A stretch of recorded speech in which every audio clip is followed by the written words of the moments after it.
Hello everyone, welcome to doctor Amit Kumar YouTube channel. Doctor Amit Kumar YouTube channel में आप सबका स्वागत है। आज का लेक्चर मारवाड़ी कॉलेज के सेमेस्टर 1 के विद्यार्थियों के लिए है जो एमकॉम में हैं, जिनका मैं रेगुलेशंस पढ़ा रहा था। मैंने इधर लगभग 10 शायद 2-3 दिन से, मैं 3-4 दिन से वीडियो अपलोड नहीं कर पाया क्योंकि ड्यू टू हेल्थ इशू। तो मैं आज से कंटिन्यू आप लोग का वीडियो फिर से अपलोड करूंगा, सारे पेपर का, एमकॉम का, यूजीसी नेट का, बीकॉम का, ठीक है ना। तो सारे पेपर का आपका अपलोड होगा। तो सबसे पहली बात, मैं जब रेग्रेशन एनालिसिस पढ़ रहा था तो मैंने पिछला क्लास जो है रेग्रेशन एनालिसिस का मैंने कुछ क्वेश्चन करा था, इसके मैंने कुछ कॉन्सेप्ट भी बताए थे, बेसिक कॉन्सेप्ट। तो आज का जो क्लास होगा वो आपका properties of regressions and regressions coefficients and regressions coefficients के बारे में मैं डिस्कस करूंगा। तो अब तक जो बच्चे चैनल को सब्सक्राइब नहीं कर रखे हैं वो चैनल को जल्दी से सब्सक्राइब कर लीजिए, बेल बटन प्रेस कर लीजिए, ताकि जब भी मैं नया वीडियो अपलोड करूं आपको नोटिफिकेशन जो है सबसे पहले मिले और आप वो वीडियो को, वो क्लास को सबसे पहले देख सके। तो आइए मैं स्टार्ट करता हूं आपके साथ में रेग्रेशंस coefficient.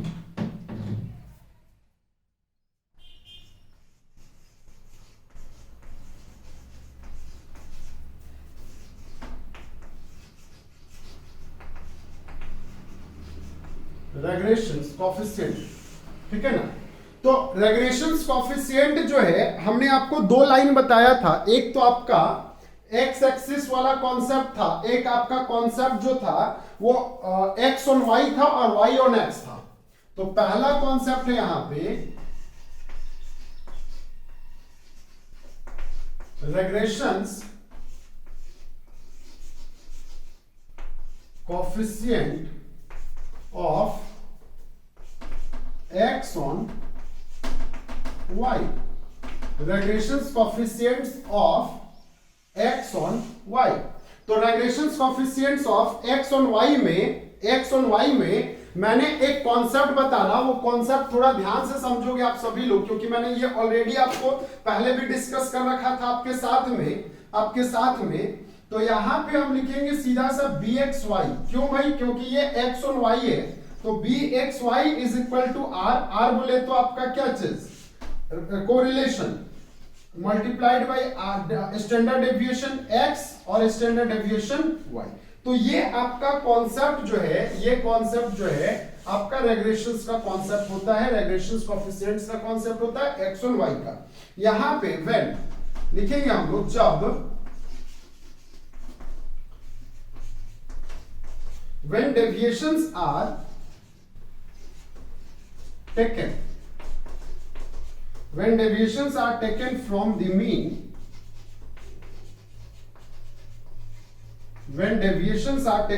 the mean, of x and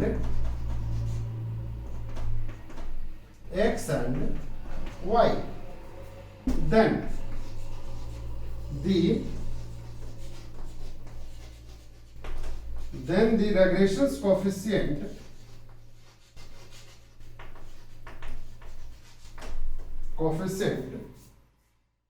is obtained by कैसे?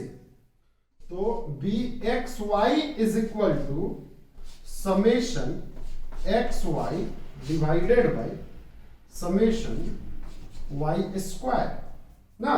ये मैंने आपको ऑलरेडी डिस्कस कर रखा था आपके लिए में। चलिए यहां तक आप नोट डाउन करेंगे, मैं ऊपर वाले को मिटा रहा हूं, ठीक है, ऊपर वाले को मैं मिटा रहा हूं।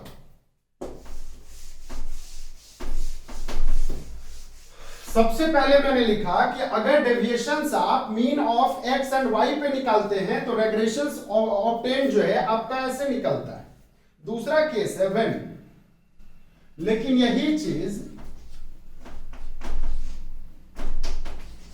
when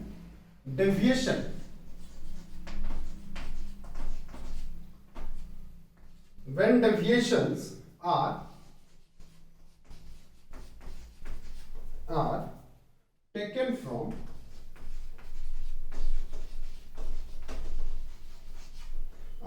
from assumed means assume क्या चीज, mean, then the value of bxy is obtained by कैसे, तो bxy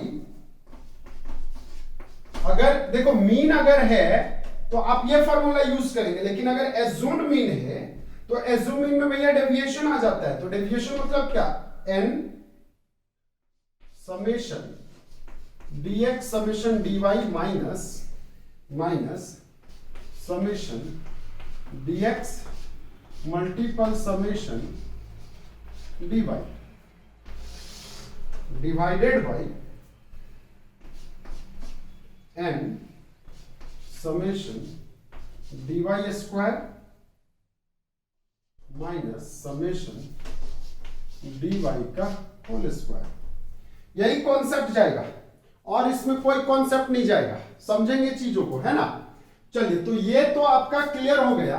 ये क्लियर हो गया किस केस में, जब आपका x ऑन y रहेगा तब, ठीक है, x ऑन y रहेगा तब। अच्छा, सेकेंड पॉइंट अगर मैं बात करूं, ठीक है, कोफिशिएंट्स, रेग्रेशंस कोफिशिएंट,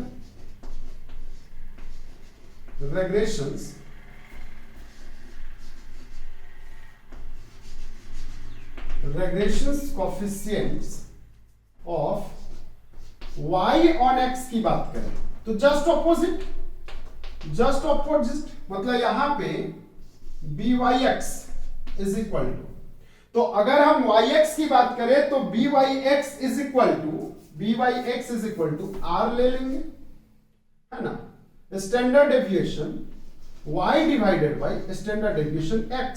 बस यही चीज चेंजेस होगा और कुछ नहीं होगा। स्टैंडर्ड डेविएशन क्या, तो स्टैंडर्ड डेविएशन आपका यहां पे सेम ही आएगा। Is it clear? तो ये तो हो गया, लेकिन वही सेम कॉन्सेप्ट, ये एक फॉर्मूला ध्यान से देखना, यहां पे जो फॉर्मूला मैंने लिखा है ये, ठीक है। अच्छा, वही चीज अगर हमने इसी को when deviations are taken from the mean, तो यहां पे byx xy के जगह अब क्या हो जाएगा बच्चा लोग, byx हो जाएगा, और यहां पे समेशन y स्क्वायर के जगह समेशन x स्क्वायर हो जाएगा। बस यही डिफरेंसेस आएगा। अच्छा, यहां पे भी आप नया चीज नहीं लिखेंगे, यहां पे बस वही काम करेंगे,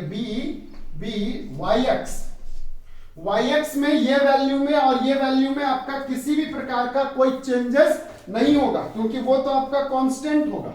बस यहां पे जो है ये वैल्यू जो है आपका x हो जाएगा, डेविएशन x, और यहां पे भी डेविएशन x हो जाएगा।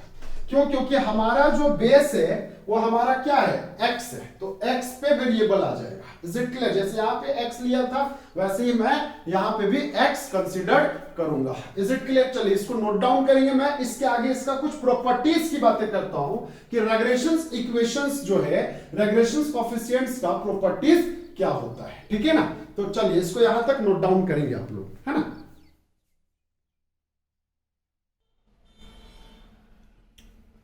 चलिए, तो आप वीडियो को पॉज करके भी आप इसको नोट डाउन कर सकते हैं।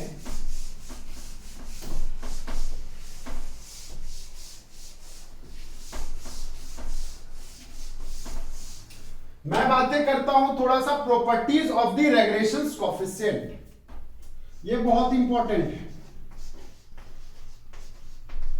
Properties of the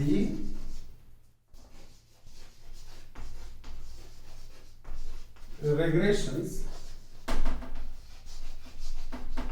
coefficient. Properties क्या क्या है, रेग्रेशंस कोएफिशिएंट्स का क्या क्या प्रॉपर्टीज है। तो सबसे पहला प्रॉपर्टीज, फर्स्ट प्रॉपर्टीज जो है वो आपका, अगर हमको R निकालना, R बोले तो क्या चीज, कोरिलेशन।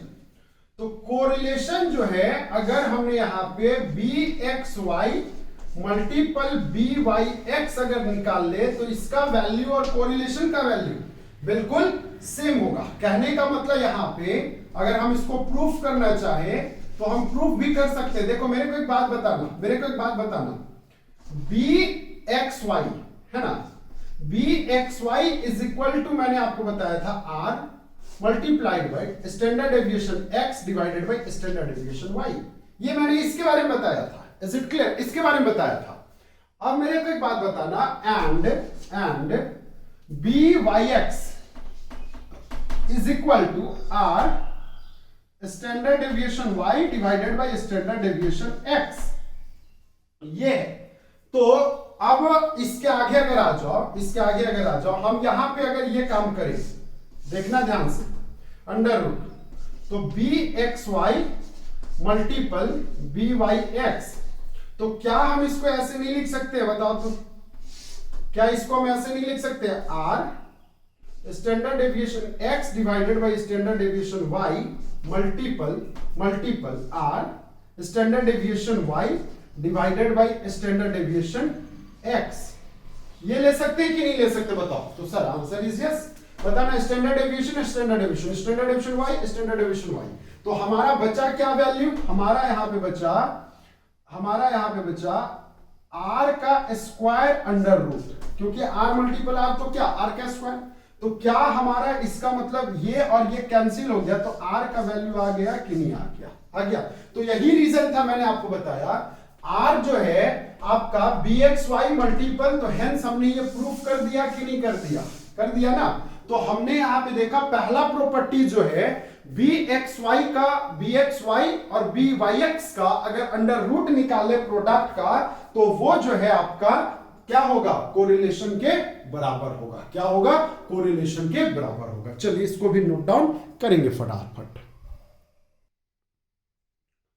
चलिए, तो ये अगर आपको समझ में आ गया होगा, तो दूसरा प्रॉपर्टीज जो है इससे भी इंटरेस्टिंग है, और ये ना यूजीसी नेट वाले एग्जाम में ये प्रॉपर्टीज से क्वेश्चन पूछे जाते हैं। देखो एक बात बता रहा हूं मैं, ध्यान से सुनना, मैं वो लैंग्वेज में लिख दूंगा आपको, डोंट वरी, मैं लैंग्वेज में लिख दूंगा। पहले जो है मैं कॉन्सेप्ट समझाना चाह रहा हूं। अगर एक कोफिशिएंट्स ऑफ रेग्रेशन कोफिशिएंट, जैसे बी एक्स वाई जो है, ये अगर आपका मान लेता हूं सपोज 1.4 है, मान लेता हूं ये अगर आपका एक वैल्यू है, तो हमेशा याद रखना बी वाई एक्स जो है ना, ये ऑलवेज 0.99 से कम होगा, मतलब इससे क्या होगा, लेस होगा। दूसरा लैंग्वेज में बोलूं कि अगर एक कोफिशिएंट जो है ये आपका greater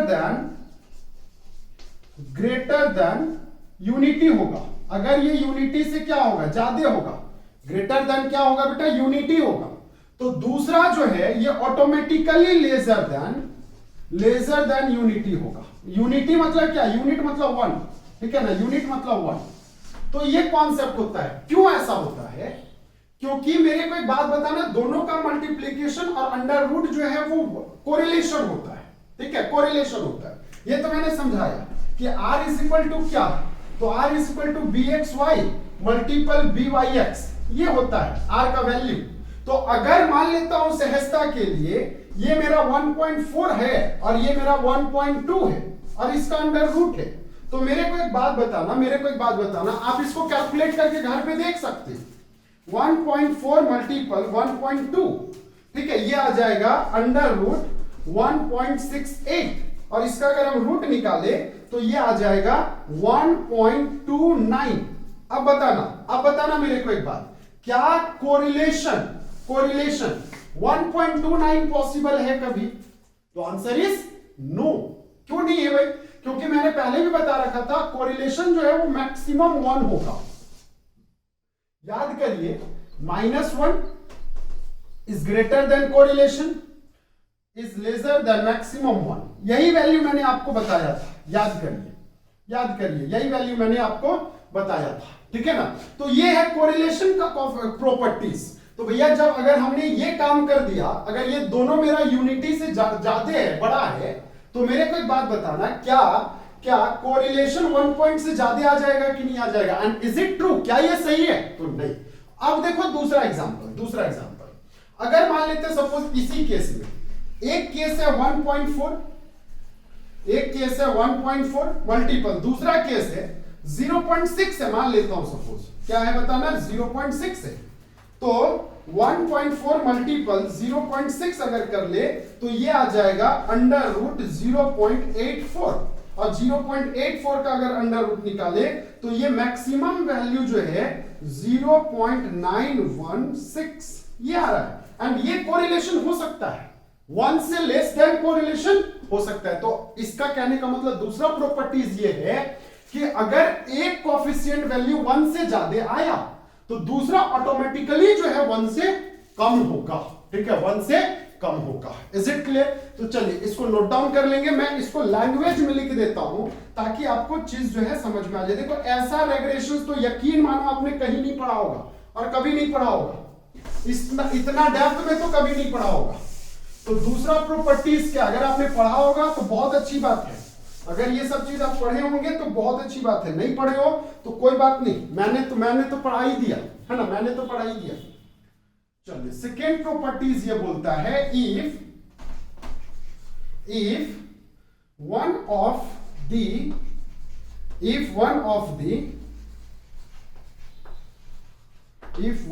the regressions coefficient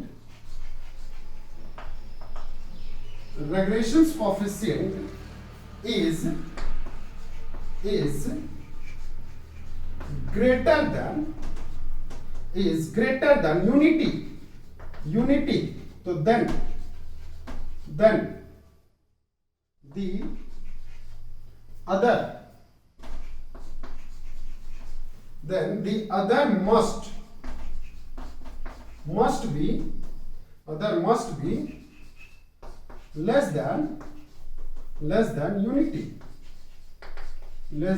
unity since, क्यों भाई? क्योंकि the value of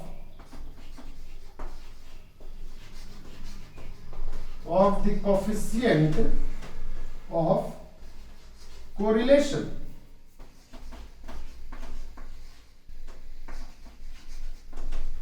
correlation cannot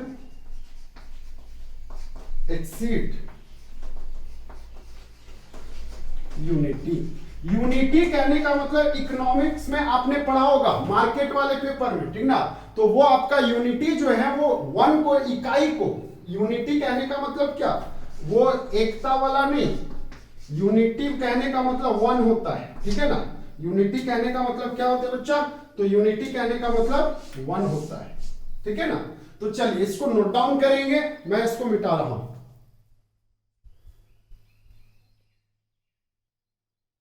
चलिए तो properties number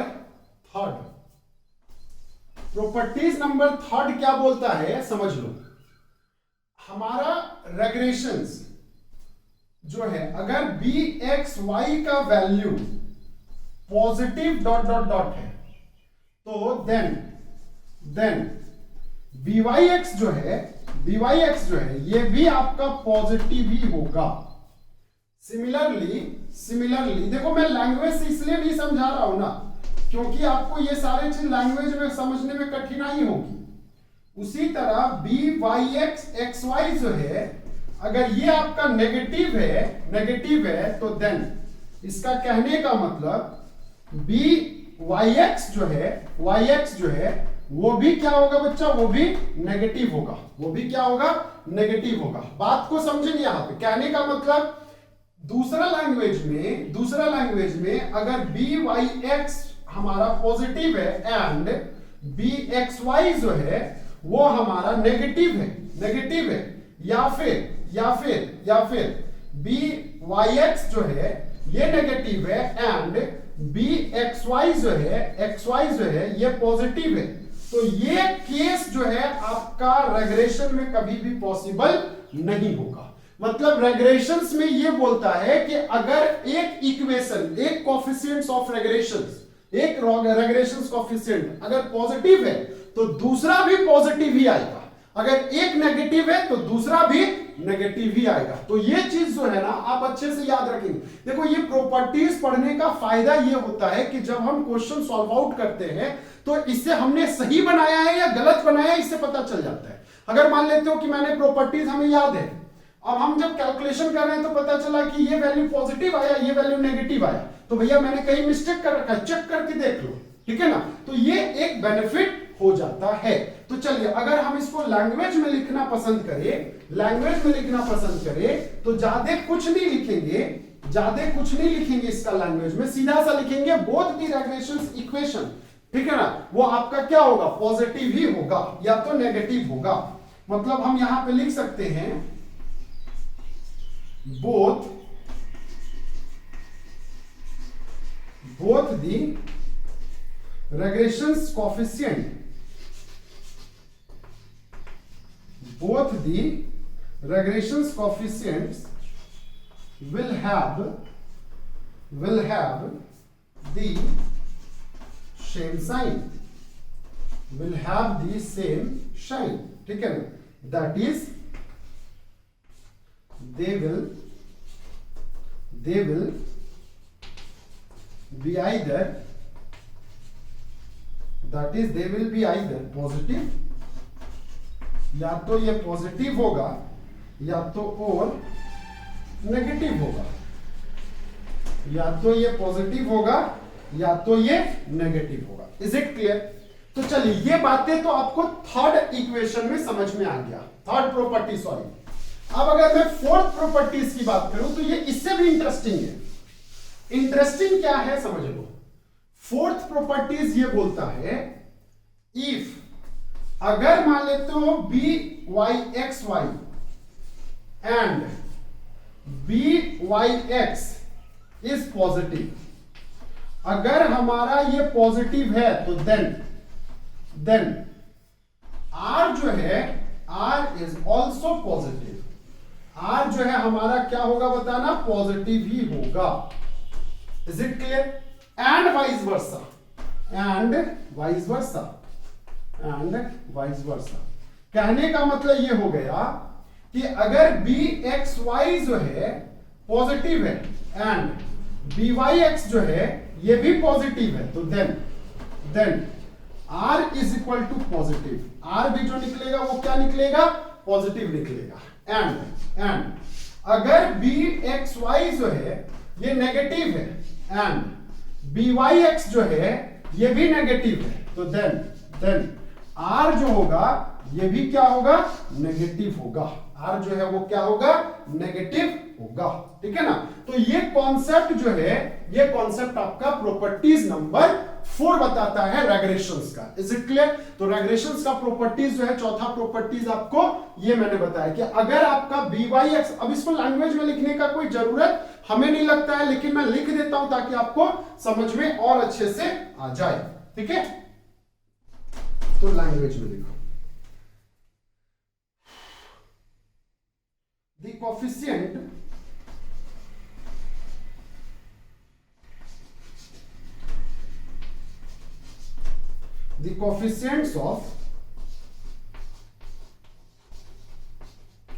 coefficients of correlation will have the same sign,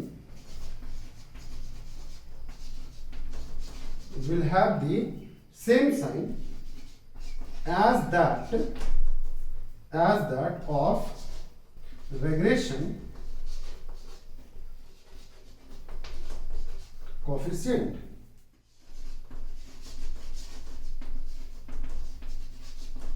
as that the regressions coefficients। ये आपका यही चीज को मैंने लैंग्वेज में लिख दिया, ठीक है ना, लैंग्वेज में लिख दिया। चलिए नोट डाउन करेंगे फटाफट इसको।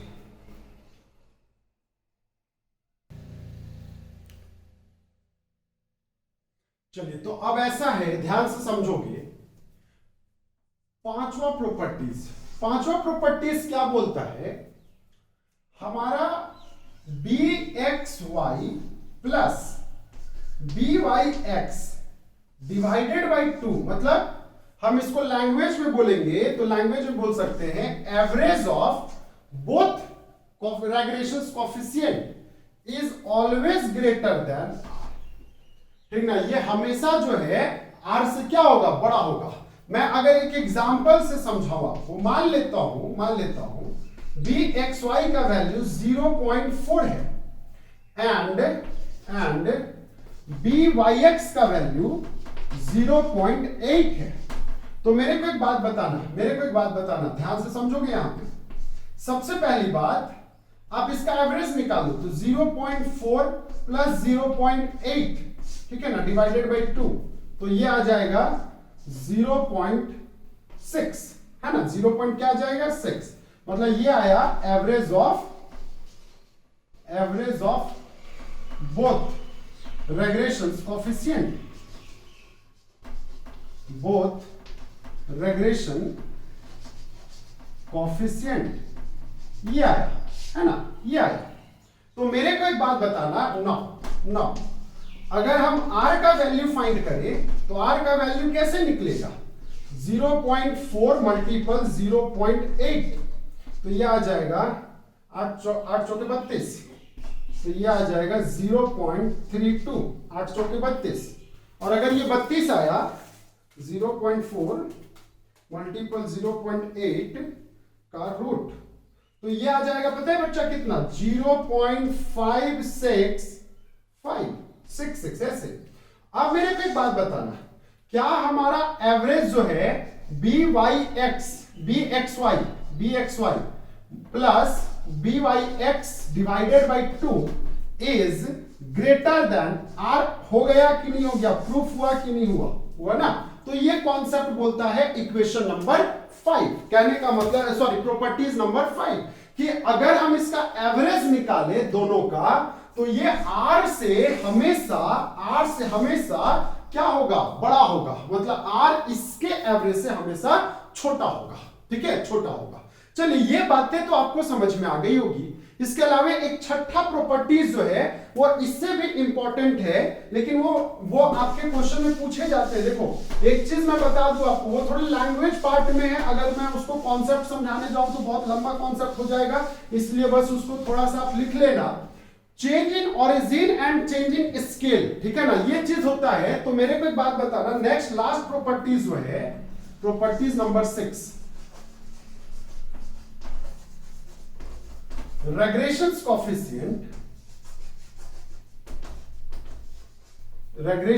coefficient are independent, क्या होगा बताना, इंडिपेंडेंट होगा, are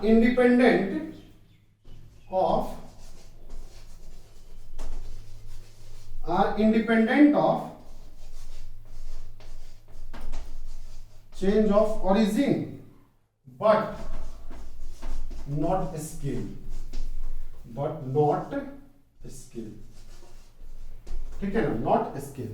तो ये तो कॉन्सेप्ट है आपका क्या चीज का, रेग्रेशंस कोफिशिएंट का, रेग्रेशंस क्या चीज का, कोफिशिएंट। देखो, अगर ये चीज आपको चेंज इन ओरिजिन और चेंज इन स्केल वाला कॉन्सेप्ट अगर नहीं समझ में आएगा, तो मैं नेक्स्ट क्लास, ये लगभग 10 से 15 मिनट का कॉन्सेप्ट है, तो ऐसे अगर समझ में आती है तो वेल एंड गुड, नहीं समझ में आती है तो मैं नेक्स्ट क्लास, आप लोग कमेंट बॉक्स में कमेंट कर देना, तो मैं नेक्स्ट क्लास इसको रिपीट कर दूंगा, ठीक है ना। तो आज का वीडियो, आप लोग का आज का क्लास कैसा लगा, ये आप कमेंट बॉक्स में जरूर कमेंट करके बताइए, और अगर वीडियो पसंद आए तो लाइक बटन आप प्रेस कर देना, ताकि नेक्स्ट वीडियो जो है मेरे को बनाने में थोड़ा मोटिवेशन मिलता रहे।